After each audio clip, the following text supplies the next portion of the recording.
con el Apocalipsis y todo lo que es la literatura apocalíptica para que ustedes puedan entender cuando lo lean de qué se trata. Me alegra que hayas venido hoy, porque en realidad es un resumen de toda la Biblia, el Apocalipsis. Es un resumen de toda la Biblia. Así que por eso siempre tiene una mala fama el pobre que nada. No lo mandaste para ahí, ¿no? No lo mandé, que creo, lo de Evangelio se lo mandé. Lo que vimos la semana pasada lo mandé. La semana pasada yo creo que sí, pero el Apocalipsis. Evangelios de San Pablo. Y les mandé el escrito, no. Eso era lo que faltaba, el escrito, ¿verdad? Pero el PowerPoint sí estaba perfecto. Porque estaba en duda que algo me estaba faltando. Los sapienciales del Nuevo Testamento, ese fue el último. Perfecto, el Nuevo Testamento es el de la semana pasada, que es bien largo. Sapienciales del Nuevo Testamento, ¿verdad? Bárbaro, perfecto. Entonces yo ya les mando, si Dios quiere, el escrito de lo que serían los evangelios y las cartas paulinas y católicas. Y luego van a recibir otro escrito más bien largo sobre la apocalíptica, si les interesa leerlo. Después dame tu email así te agrego para que lo recibas. La semana que viene, no se olviden, tenemos la reflexión de Adviento, que lo que vamos a hacer es iniciar de alguna manera. Hoy se inició el Año Santo de la Misericordia, hacer una pequeña meditación antes de la Navidad con este Adviento de la Misericordia basándonos en el Evangelio que vamos a ver a partir de enero, que es el Evangelio de Lucas. Así que les digo, porque terminamos hoy Biblia, pero continuamos un poquito la semana que viene. Sí, el último encuentro antes de enero. Los que estén y puedan son bienvenidos. Así que bueno, empezamos. Saludamos a la Santísima Trinidad en el nombre del Padre, del Hijo y del Espíritu Santo. Amén. Hoy le pedimos especialmente a nuestra Madre María, la Madre llena de gracia, la preparada por todos los siglos para ser la receptora de la palabra, la que le dijo que sí, para que en ella se hiciera carne, la primera en donde la palabra se hizo carne. Le vamos a pedir que nos ayude a que nosotros también podamos encarnar esta palabra viva que nos regala el Señor, para que nosotros seamos portadores como lo fue ella, especialmente a todos aquellos que todavía no lo conocen, para los que el Señor es un extraño o simplemente alguien que tiene una biografía pero que todavía no le descubrimos el corazón. Te pedimos, Madre, que nos ayudes a tener tu aceptación, tu disponibilidad y tu servicio en nuestra vida. Dios te salve María, llena de gracia, el Señor es contigo, bendita tú eres entre todas las mujeres y bendito es el fruto de tu vientre Jesús. Santa María, Madre de Dios, ruega por nosotros pecadores, ahora y en la hora de nuestra muerte. Amén. María, sede de la sabiduría, ruega por nosotros. En nombre del Padre, del Hijo y del Espíritu Santo. Amén. Quiero contarte, Fernando, que estamos colgados en la página de una parroquia. Lo colgaron ahí, me enteré anoche. ¿Pero qué quiere decir colgado? Porque directamente en Príncipe de Paz, la gente de Príncipe de Paz, lo colgaron en la parroquia y lo colgaron en un sitio que yo estoy en Emaús. Así que te estás haciendo famoso, ¿viste? Oh, yo no. Scorsese. Yo estoy de atrás. No, después.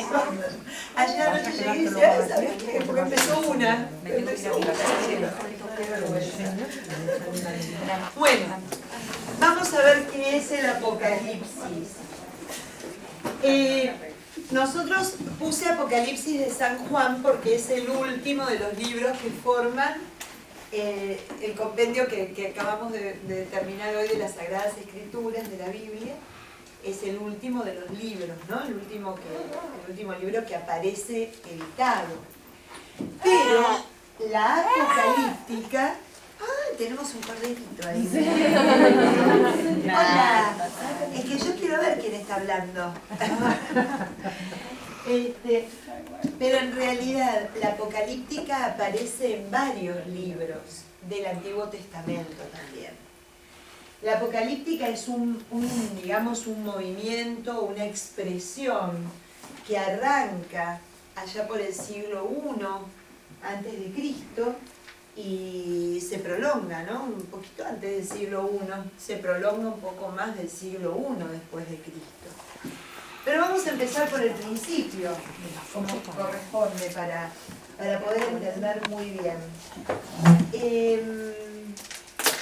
Siglo II. ¿Lo vas a mandar esto? ¿Perdón? Lo vas a mandar. Absolutamente, esto es para ustedes. Esto es para ustedes, para eso lo hago. Fíjense que por eso les puse, después volvemos para atrás un minutito, pero es muy importante que entiendan el siglo II exactamente, porque era, claro, es cuando estuvieron más complicados con la invasión de los griegos, ¿no? Arranca con todo el tema de Judas Macabeo, con toda la imposición griega de que los griegos, Antíoco Epifanes, el máximo, que exigía que los judíos dejaran de seguir adelante con sus tradiciones, de cumplir lo que su ley les indicaba, y que se tenían que absolutamente asimilar al pensamiento, a la usanza y a la cultura griega. Es lo que ayer empezó a la noche, la fiesta de Hanukkah, que por lo cual yo les contaba el otro día, cuando Judas Macabeo, un grupo de judíos, se rebela, reconquista el templo, y cuando van a reconquistar el templo se dan cuenta que la lámpara estaba apagada, van a buscar el aceite, había aceite para un día, la fabricación duraba 7 días, y el milagro de Hanukkah es que con ese poquito aceite se mantuvo prendida la semana entera. Por eso es la semana de las luminarias, la fiesta de la luz. Entonces, un poquito les cuento esto para recordar de que la apocalíptica, ¿cuándo surge? Surge siempre en un momento de aflicción. Es el momento de aflicción. Miren, el apocalipsis, que nos parece que es algo que nos está hablando de una catástrofe futura, en realidad lo que describe es una catástrofe presente. Porque si algo tiene el apocalipsis es que en el futuro me espera algo 10 veces mejor que lo que estoy viviendo. No sé si soy clara.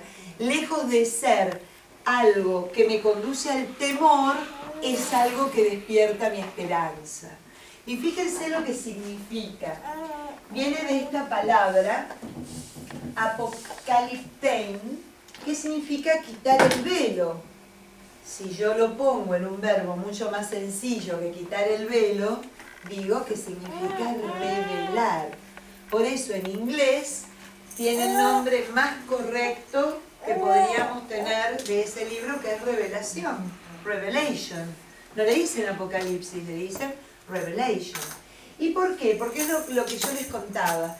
En realidad lo que revela es el amor infinito de Dios, que asume desde la creación la redención y la promesa de una vida eterna espectacular, en comparación a lo que el hombre está viviendo en el presente, la angustia, la opresión. Fíjense que tanto en el siglo II como en el siglo I, en el siglo II la apocalíptica era parte de lo que se denomina la literatura judía, era de corte hebreo, completamente judía. Después, en el siglo I, se nota influencia de esa literatura judía, pero ya es con la presencia de Cristo, ¿no?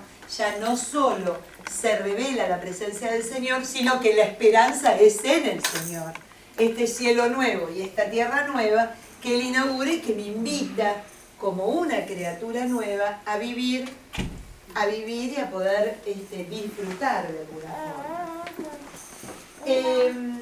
Me encanta, y por eso lo puse en rojo, para sostener la esperanza del pueblo, Dios aparta el velo que oculta el final, revelando el fin dichoso. ¿No? Para darle esperanza al pueblo, lo que hace es mostrarles, miren lo que les espera. A mí no tiene nada que ver con la apocalíptica, pero me gusta mucho cuando nosotros vemos en el Evangelio la transfiguración. La transfiguración también tiene de alguna manera una imagen apocalíptica, lo que hace el Señor, no porque vaya a destruir, sino porque le corre el velo un poquitito a los apóstoles, a Pedro, a Santiago y a Juan, y les dice, miren lo que les espera. De esto se trata, de la gloria de Dios entre ustedes. Esto es lo que va a pasar. Y por eso quedémonos acá. O sea, cosa que lo perdamos, de ninguna manera. Damos 3 carpitas y nos quedamos acá para siempre. Entonces, eso es un poco también lo que, no sé, se me ocurrió esa imagen porque es una imagen muy del Evangelio que todos tienen presente y que simbolizaría cómo el Señor decide de alguna manera apartar el velo por un ratito y mostrarse, ¿no? Es decir, acá está mi gloria. Es muy importante la literatura apocalíptica, sumamente importante. ¿Y de dónde surge? Surge que cuando Israel la estaba pasando muy mal, se habla de que los cielos estaban cerrados, Dios no hablaba, Dios no se revelaba, Dios no estaba en ningún lado. ¿Dónde estás, Señor, que te necesitamos? El silencio de Dios era lo que más angustiaba al pueblo en ese momento, ya sea en el exilio, bajo el dominio de Babilonia, después con los griegos, ahora con los romanos. Fíjense que la apocalíptica de Juan va a aparecer durante el durante el emperador Domiciano, que es el que continúa con Nerón, y los dos fueron bestiales lo que hicieron con los primeros mártires, con los primeros seguidores de Cristo, con la primera iglesia primitiva, ¿no? Así que bueno, más o menos esto. Sí, para atrás un poquitito. Si ustedes les abrieran el capítulo 1 del Apocalipsis, para que ya que estamos lo abrimos, así no leemos el... Ese es fácil. El Génesis y el Apocalipsis es lo más fácil que hay. Fíjense que se autopresenta el autor, es un autor que se dice quién es, ¿no? Revelación que Dios confió. ¿Estamos? Era fácil. ¿Era fácil? ¿Ven cómo la palabra Apocalipsis viene de la primera palabra que figura en el libro? Revelación, en griego apocaliptein, ¿no? Por eso le pusieron por nombre Apocalipsis. Revelación que Dios confió a Jesucristo para que mostrase a sus siervos lo que va a suceder pronto. Él envió a su ángel para transmitírsela, a su ángel para transmitírsela a su siervo Juan. Nos está diciendo de que el que escribe este Apocalipsis es un tal Juan. Siempre se lo tomó que es dentro de lo que es la literatura juánica, completamente emparentado con el evangelista y con el de las cartas, con el mismo. No voy a entrar en problemas, pero en realidad no es el mismo, porque no tiene, si uno se pone a leer el Apocalipsis, si uno lee el Evangelio, ve que hay técnicas literarias, estilos, que no tienen nada que ver uno con el otro. Pero es lo que se denomina el corpus juánico atribuido al evangelista Juan, ¿no? Este Juan, muy probablemente, muy seguramente, un hombre de raíz judía, muy conocedor de la palabra de Dios, porque la apocalíptica, una de las cosas que tiene, es que trae permanentemente la palabra de los profetas, permanentemente algún Ezequiel, Daniel, especialmente Ezequiel y Daniel, que son dos profetas apocalípticos, son los que van trayendo la palabra la palabra de Dios del Antiguo Testamento, y con una nitidez que se sabe que no solo la conocían, sino que formaban parte dentro de su creencia, de su meditación, de la palabra viva que estaba en su corazón, ¿no? Entonces nos dice el padre Rivas, el padre Luis Rivas, que es un cristiano, probablemente de alguna comunidad de la zona del mar Egeo, muy probablemente de la isla de Patmos, que es donde él se sitúa, ¿no? Una de las islas griegas. Y cuando habla de sí mismo, se incluye dentro de la categoría de profeta. Y un poco de razón tiene. La apocalíptica es hija del profetismo. La apocalíptica es hija del profetismo. Si bien nosotros vimos que el profetismo se hace a través de la palabra, la apocalíptica se va a hacer a través de las imágenes. Por eso esas imágenes, esos signos tan elocuentes y tan monstruosos que uno no entiende de qué se tratan, los colores, los números, ¿no? Las zonas, las regiones, las etapas que aparecen, todo indica algo. Todo está escrito en clave de algo, es en clave simbólica. Por eso, lamentablemente, cada uno le dio una interpretación como quiso y siempre se lo asoció a lo terrorífico, justamente que es todo lo contrario, porque está asociado a lo mal que lo vivo, lo bien que lo voy a vivir, ¿no? Ese es un poco el movimiento. La característica, lo que les decía, hija de la profecía, lejos, lejos, está en Ezequiel, pero el libro más importante del Antiguo Testamento es la segunda parte del profeta Daniel. Acá yo les puse algunos textos también donde hay apocalíptica, en Isaías, en Zacarías, en la profecía, ¿no? Donde aparece esta cosa de revelación del futuro.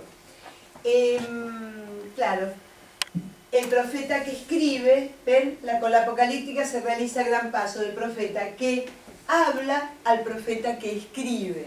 La profecía es hablada, la apocalíptica es escrita y descrita, porque utiliza los signos. Yo les pido que me pregunten todo lo que quieran, porque justamente este libro es el más complicado. Lo que no entendí es lo de los signos. Ahora te los voy a explicar signo por signo. Pero cuando dices que era más simbólica, ¿a qué te refieres? O sea, Claro, porque utiliza signos, signos que se repiten, cuernos, trompetas, el libro, cordero, el anciano, ¿pero eso venía de dónde?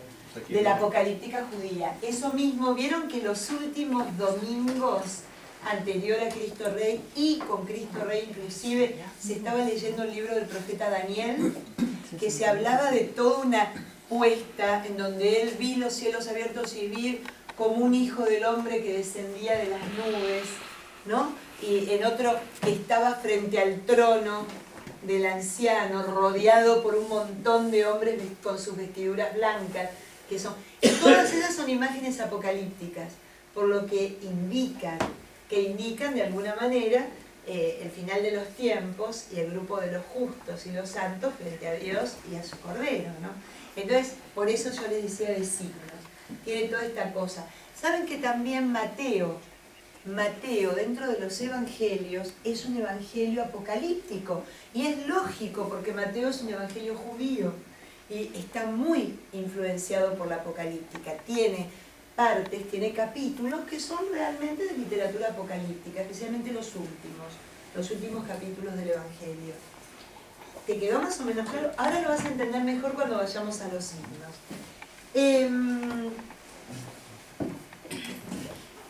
¿Qué diferencia a la profecía de la apocalíptica? Porque hay una diferencia absolutamente notable.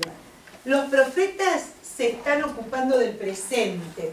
Acuérdense lo que yo les dije, son hombres completamente relacionados con Dios, pero con los pies sobre la tierra. Tienen la mirada de la realidad desde Dios y denuncian aquello que se separa a esta relación del hombre con Dios. Lo denuncian.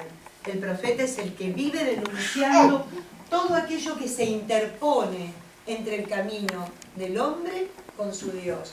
En cambio, la apocalíptica dirige la atención hacia el futuro. La estamos pasando re mal, pero la vamos a pasar bien. Es un poco lo que diría un apocalíptico. ¿Pati? Sí. Pero tan solo como que describe las situaciones, no le pone como juicio de valor como en los profetas. Describe la situación y le pone juicio de valor a través de la simbología, ¿no? O sea, lo monstruoso, lo perverso. Está indicado claramente que es desde el mal, que surge del mar, que va hacia el mar, los colores que maneja, las teofanías que tiene, ¿no? Y es una lucha realmente que empieza en el Génesis. Por eso yo les digo que el Apocalipsis es un resumen, porque arranca desde el Génesis, cuando la palabra de Dios le dice, ¿no?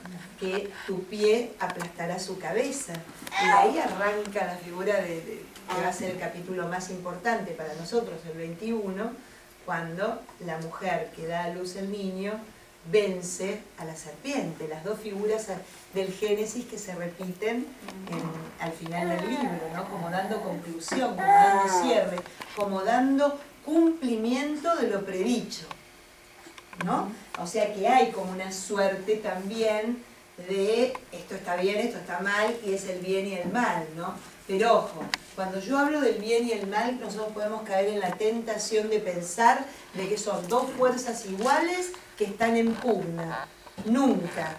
El bien siempre es superior al mal. No hay nada más grande que Dios. El mal es el que atenta, como tienta a lo largo de la historia de la revelación. Acaba a intentar apoderarse de la creación del hombre, de el fruto que da esta mujer a luz para iniciar una tierra nueva y un cielo nuevo. ¿Soy clara? No es que luchan dos fuerzas como en la época de los persas, como lo que creía la religión zoroástrica, ¿no? Ahura Mazda y Ahriman, dándose y dándose a ver quién triunfa. Acá sabemos quién triunfa. Siempre el bien, exacto. Siempre el bien. Pablo va a decir, si Dios conmigo, ¿quién contra mí? Y eso es algo que tiene que estar en nuestro corazón, porque eso se cree o no se cree, ¿no? Fíjense que predominan los discursos en el profeta. Acá predomina el elemento visual, que era lo que hablábamos de los signos, ¿no? El profeta llama a la conversión, y de alguna manera la apocalíptica tiende al determinismo. Vos la estás pasando mal y sos fiel, no te preocupes, la vas a pasar bien. Ese es un poco el discurso de la apocalíptica. Ya no hay tiempo de conversión, porque ya sos mártir. A ver, ¿a quién iba dirigido? A los mártires. ¿Y qué significa la palabra mártir? El que da testimonio. ¿Da testimonio de quién? De Cristo. En el momento que le hubiese convenido decir, tenés razón, no creo en Cristo, creo en Zeus o en quien sea, vamos a darle un holocausto a tu Dios y derribemos la cruz. No, es la primera iglesia que empieza a surgir a partir de la sangre de los mártires, ¿no? Por eso hay una suerte de determinismo, pero un determinismo bueno. La van a pasar bien. ¿Estamos bien? Esto no es lo mismo que lo que vemos en la tele, ¿eh? De que explotate, que te esperan las 12 vírgenes. Acá la vas a pasar bien si seguís el camino del amor, y si das testimonio del amor, y si das tu vida por el amor. Quien se niega a sí mismo, carga su cruz y me sigue, ese es mi discípulo. Acá no hay cualquier determinismo, no es una locura fundamentalista, ¿no? Sino que el que entrega su vida realmente por amor a Cristo sabe que lo que le espera es fabuloso. Aquel tenía que llegar a descubrir, este ya lo descubrió y lo está testimoniando, y por eso está muriendo, y por eso es perseguido. ¿Entienden la diferencia? Claro, los profetas ¿de qué hablan? No, va a haber un cambio en el mundo, ¿no es cierto? Y todo podrá mejorar si hay una conversión. Si se convierten los sacerdotes del templo, volverá Israel a dar un culto verdadero a su Dios. Esa era un poco la imagen del profetismo. En cambio acá se mira al mundo ya como que condenado y destinado a la destrucción total. El mundo como categoría separada de Dios, no al mundo como cosmos. ¿Entienden, no? Y el actual. El actual. Claro, el mundo como la creación separada de Dios. Esa es la que va a quedar destruida. Este mundo que está en contra de los valores de Dios. Pero el futuro es bueno. El futuro es excelente. La apocalíptica siempre es esperanza pura. Por eso es que me da tanto fastidio que esté enmarcado en lo monstruoso, ¿no? Y que Hollywood se dedicó ampliamente a darle esa fama, ¿no? Esto es muy importante. Esto es tremendamente importante. En la época difícil antes de Cristo, Israel había sentido que el Espíritu Santo los había abandonado. De alguna manera ya no se había apoderado nadie de él, no había un jefe, un líder, un profeta que viniera a decir, esta es la voz de Dios, ¿no? Sentían eso, sentían literalmente lo que los que estudian Biblia llaman la etapa de los cielos completamente cerrados, que cuando nosotros vemos el Evangelio de Marcos, que me encanta cuando dice en el bautismo que los cielos se rasgaron y una voz se escuchó. O sea, imagínense los siglos de cielos cerrados y esta imagen del cielo abierto y Dios hablando, indicando, este es mi hijo amado, mi predilecto. Se terminó el silencio de Dios. Se terminó la ausencia de Dios. La palabra rompe el silencio y es la palabra hecha carne que habita entre nosotros. Entonces es una cosa muy bonita esa imagen, ¿no?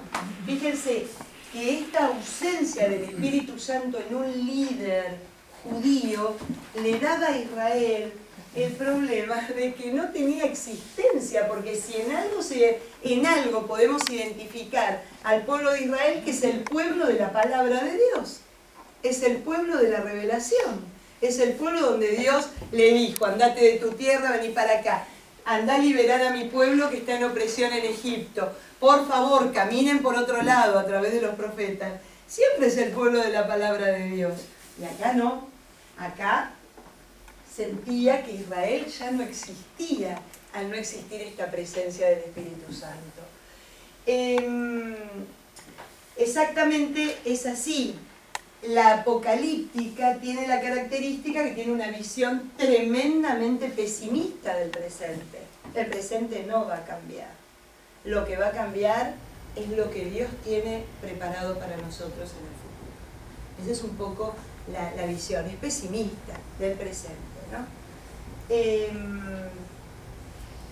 Bien, acá es donde los que les acabo de contar, ¿no? Donde empieza con la revuelta de los macabeos, con la opresión de Antíoco Epifanes, ahí empieza todo lo que sería la visión apocalíptica, ¿no? En el libro de Daniel lo podemos encontrar.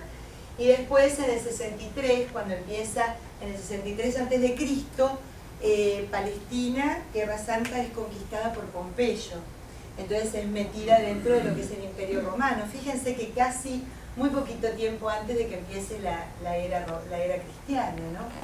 Y después, bueno, las rebeliones, imagínense, las rebeliones de los cristianos, de los romanos y los judíos contra los romanos del siglo I y del siglo II, que le destruyen el templo y los echan. Y es una masacre tremenda.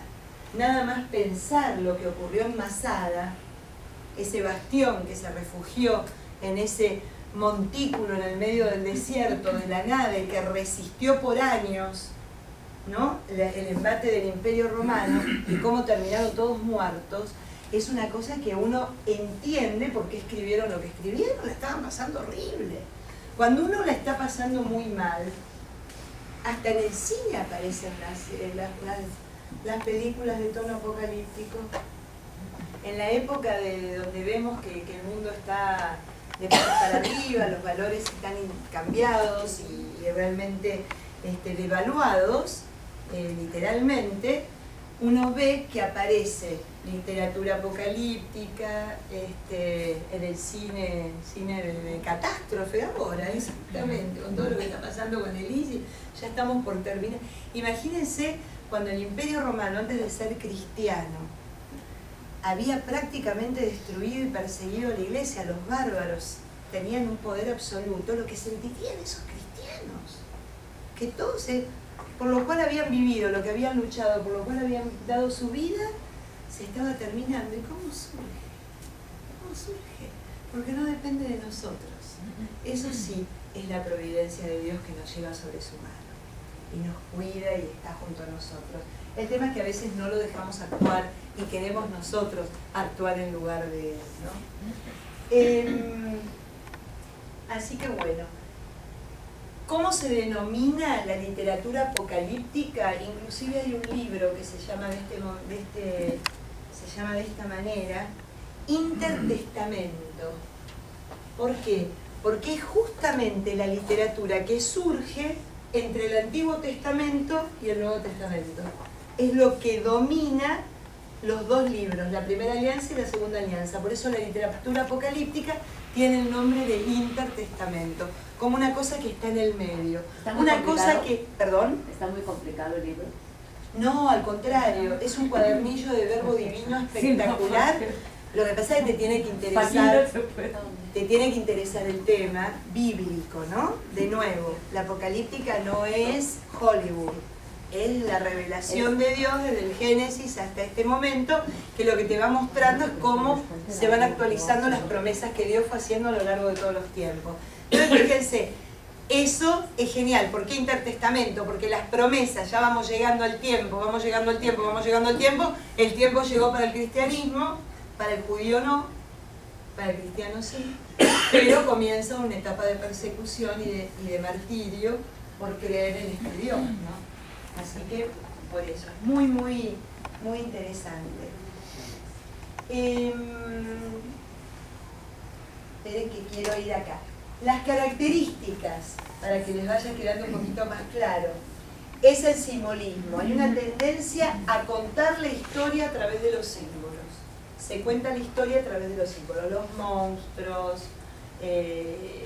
los jinetes, los caballos, las espadas, las trompetas, los números, la cantidad de grupos de 7, los 7 sellos, los 7 jinetes, las 7 trompetas, ¿no?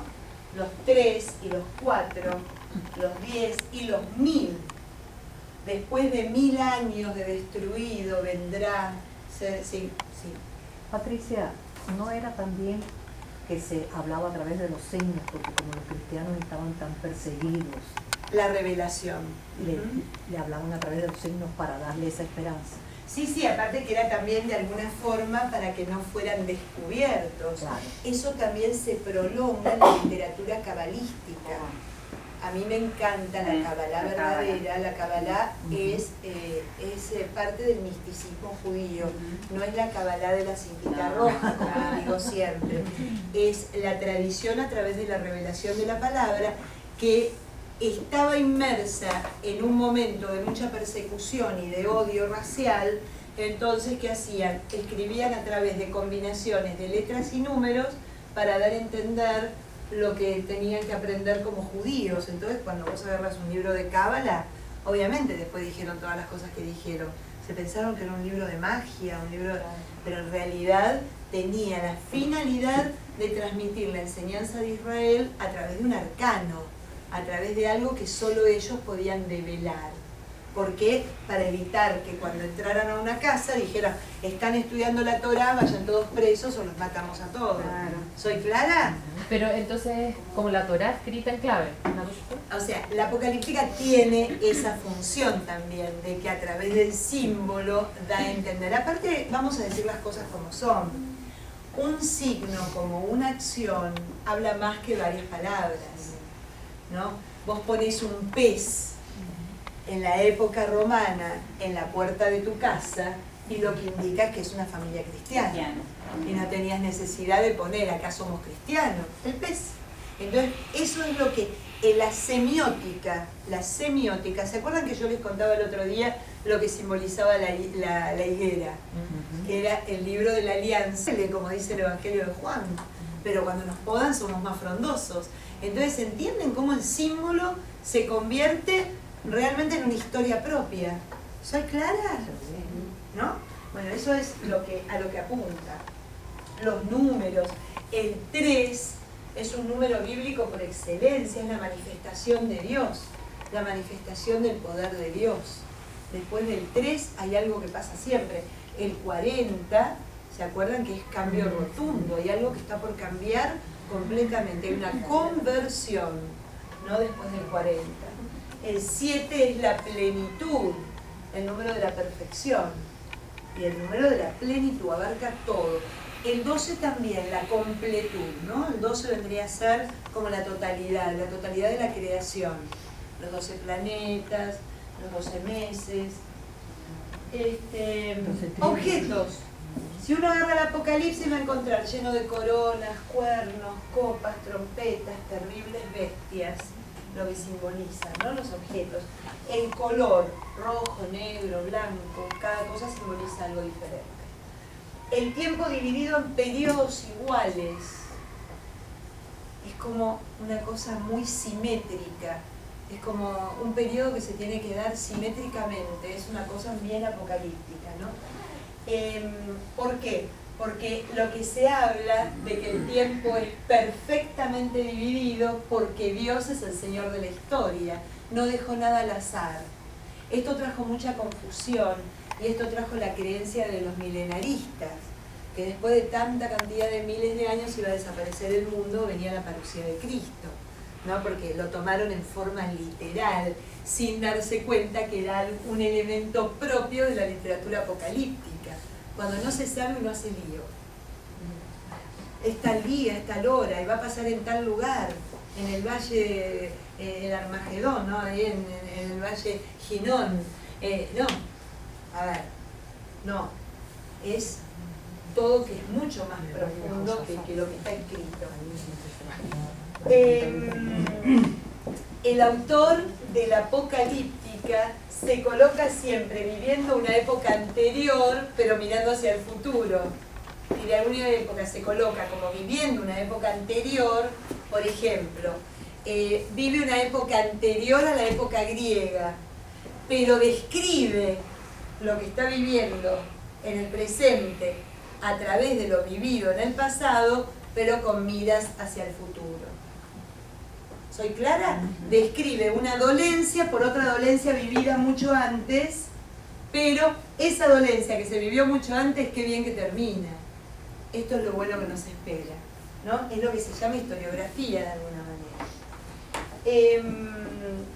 Y fíjense que lo que aparece en la Apocalíptica, que no aparece, ahí está, el capítulo 25 de Mateo, el capítulo del juicio final, es una, me acabo de acordar para que ustedes entiendan, vengan a mí, bendito de mi Padre, vengan a mi derecha. ¿Por qué? Porque cuando tuve hambre me diste de comer, cuando tuve sed me diste de beber.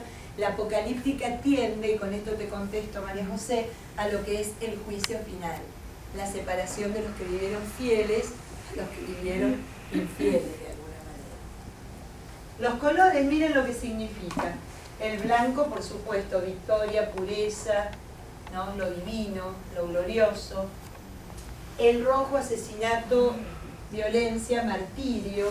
Por eso cuando se congrega en la iglesia un memorial sobre un santo que fue martirizado, el sacerdote por lo general tiene su casulla de color rojo, debería, ¿no? Ya te lo dice el ordo de ese día, color rojo. Si celebras tal misa no puedes vestirte ni de verde ni de blanco, de rojo.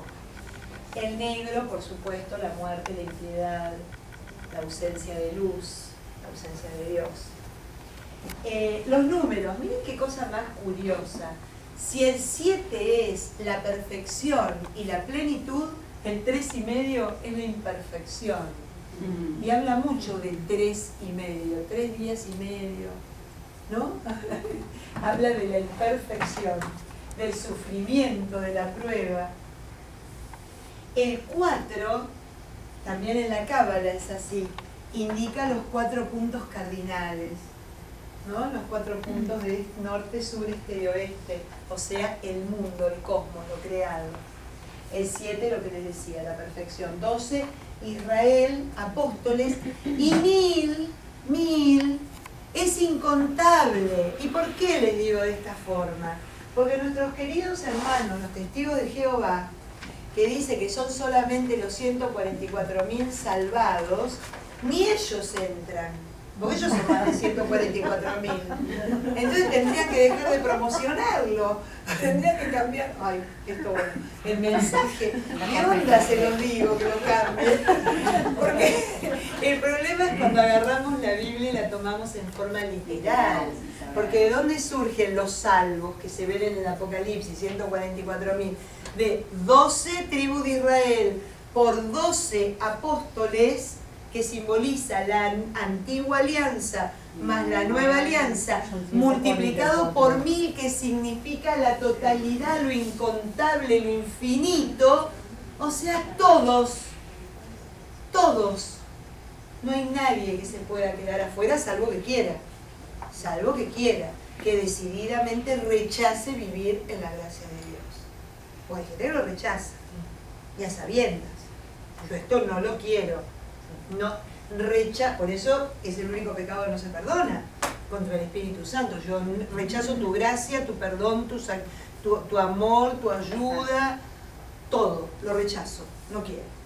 Pero tengo que estar a sabiendas, ¿no? Rechazándolo.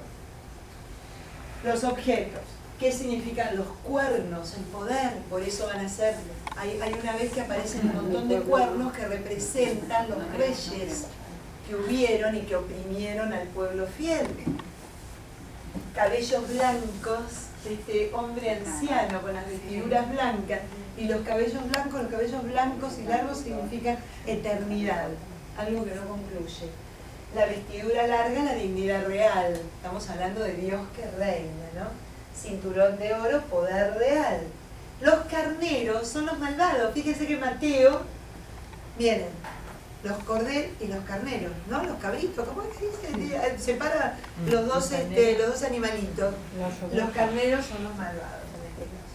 Y las ovejas son el pueblo santo, ¿no? Como en Ezequiel, el buen pastor, como un montón de figuras que dice yo soy el buen pastor, que apacienta las ovejas, en el Evangelio de Juan. Así que bueno. Fíjense que algo muy importante que quiero, esto esperen porque después lo pueden leer esto, me da pena perder el tiempo en esto que lo pueden leer. Algo muy importante quiero ir acá, esperen. Mostrarles, si no se los cuento yo, acá está. Fíjense que el autor en el Evangelio de Juan propone un enigma, la famosa bestia, el 666, ¿no? Es un caso de gematría, posible caso de gematría. ¿Qué es la gematría?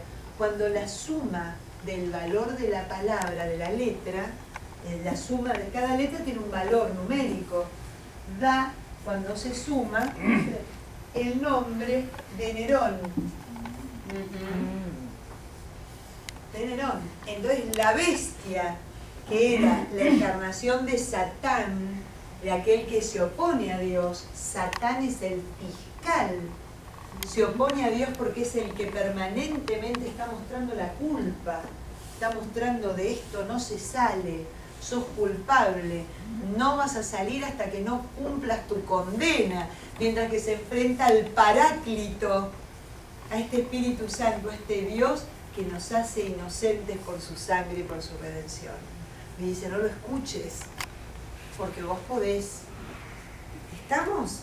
Entonces, esa bestia, ese mal, estaría en la tierra simbolizado por Nerón. Es la bestia, es aquel que aplasta, ¿no? Que está en el Apocalipsis 13, versículo 18, el famoso 666. ¿Cómo se llamaba la suma de las letras? Gematría. Gematría. Gematría se da mucho en el Antiguo Testamento y se da mucho también después la literatura no bíblica judía. Por esto que les cuento de la Cábala, se da mucho también la gematría, ¿no?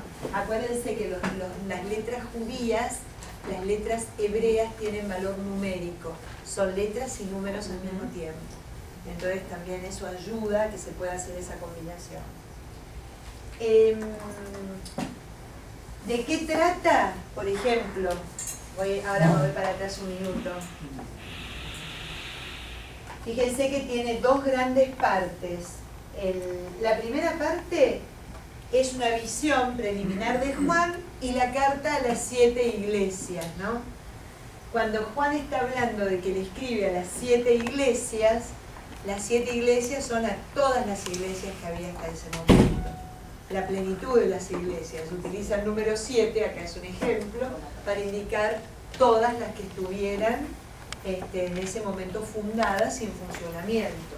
Estamos hablando, no sé si les dije, se escribió en el año 95, el Apocalipsis aproximadamente por los datos que menciono, ¿no? Y la segunda parte sí, son esas visiones que a uno lo aterrorizan, ¿no?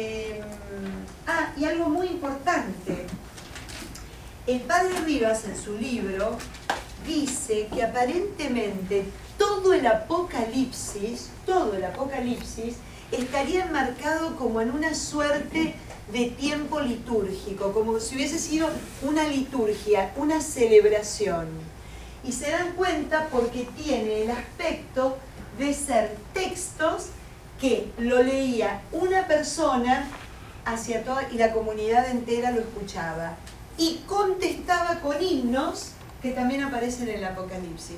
Por eso se les ve como una clara apariencia de celebración litúrgica. Así es como está armado. Parece una liturgia, ¿no? Una celebración espiritual. Entonces la primera parte, mire, vamos a leerlo un poquito, porque para qué vamos a... Por ejemplo,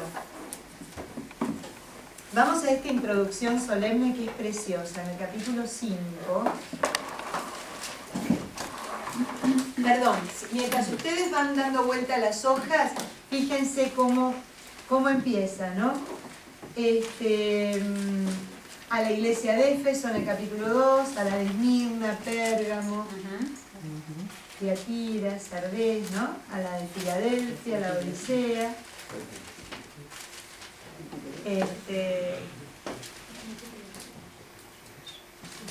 Y ven que yo, mientras ustedes buscan el 5, les cuento que en el capítulo 1, en el versículo 9, dice: me encontraba exiliado en la isla de Patmos a causa de la palabra de Dios. O sea, Juan, el que pone por escrito, se tuvo que ir, ¿que de dónde se tuvo que ir? De Jerusalén, porque eran perseguidos los judíos y los cristianos. Para los romanos eran lo mismo. Y acuérdense que habían destruido ya Jerusalén, estaba completamente destruido el templo, y la comunidad tuvo que salirse de allí, y donde se fueron a todas las islas y varios a Éfeso. Por eso en Éfeso visitamos la casita de María, que es donde supuestamente Juan se la lleva a vivir a la Virgen, cuando se queda después de la ascensión al cielo del Señor, ¿no? Entonces, a causa de la palabra de Dios y del testimonio de Jesús.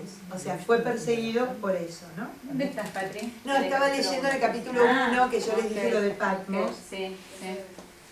Y perdónenme un minutito, me gusta mucho lo que viene, sí, perdónenme que nos vuelven locos. En el capítulo 1, vayan un minutito para atrás, porque fíjense cómo narra Juan esta primera revelación. ¿Qué versículo? Fíjense que por primera vez, ahí nomás el versículo es el versículo 10. Por primera vez, fíjense que aparece la palabra domingo. Sí. Un domingo. Sí, verdad. ¿No? Que me imagino yo la doménica, el día del Señor, ¿no? Porque siempre era 7 días después de la resurrección, los judíos, los apóstoles reunidos en la casa, eso lo vemos en el Evangelio de Juan, pero con características del domingo. ¿No es un detallito? El versículo 10 del capítulo 1, por eso les dije, perdónenme, vámonos un minutito para atrás, que es algo importante lo que les quiero mostrar. Capítulo 1, versículo 10. No es 5:10. Vení, Eli, sentate.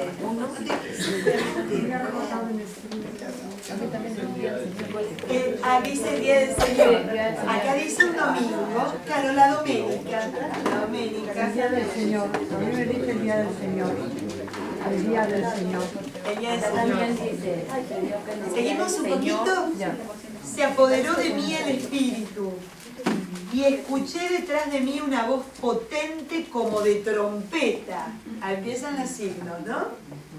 Que decía: lo que ves, ya no lo que escuchás. Lo que ves, escríbelo. Capítulo 1, versículo 11. Lo que ves, escríbelo en un libro y envíalo a las 7 iglesias. ¿No? El mandato. Ya como verán ustedes cómo cambia, salvo Ezequiel y Daniel, la visión. El profeta escucha la palabra y dilo, transmite el oráculo del Señor. Acá que le dice, lo que ves, escríbelo. Ponelo por escrito. Documental. ¿Ves la diferencia? Sí. Entonces, un poquitito más adelante, en el 12, me volví para ver de quién era la voz que me hablaba y al volverme vi, miren qué belleza, 7 lámparas de oro.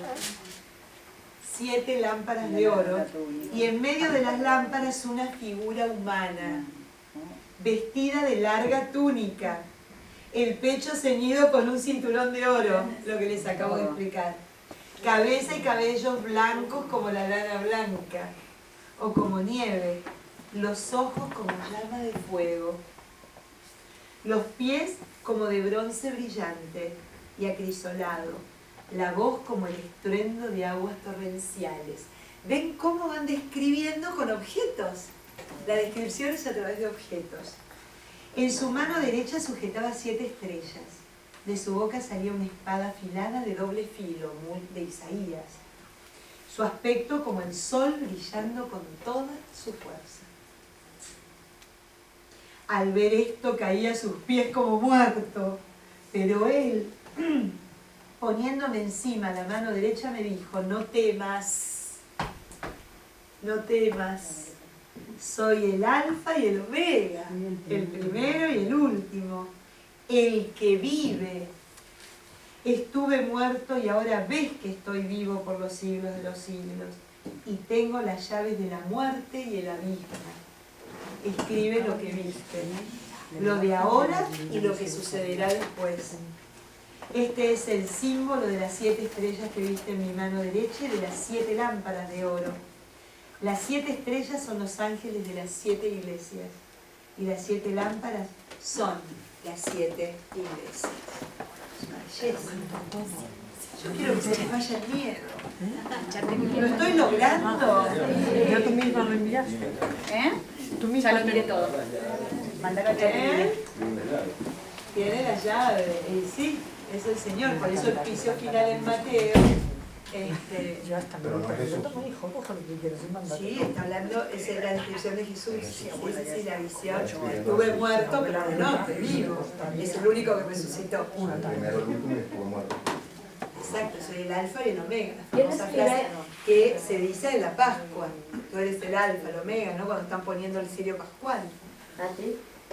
Fíjense que es muy lindo. ¿Me llamaban? Perdón. ¿Quién escribe? Juan. Juan. Así es como se llama. Un Juan. Juan. Vamos a decirle así. Porque yo les voy a mandar el escrito donde les explico quién es Juan. Pero ahora no entro porque si no todo lo que queda nos la pasamos hablando de eso.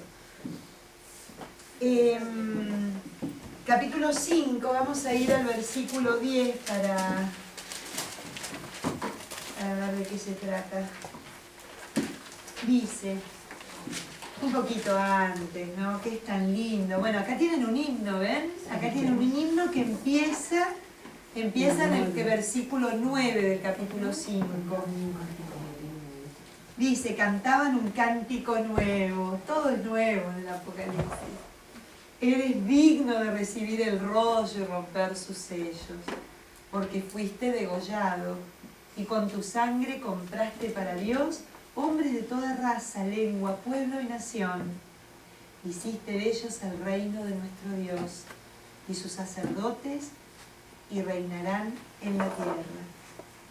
Me fijé y escuché la voz de muchos ángeles que estaban alrededor del trono, de los vivientes y los ancianos. Eran millones y millones, y decían con voz potente, digno es el Cordero degollado de recibir el poder, la riqueza, el saber, la fuerza, el honor, la gloria y la alabanza.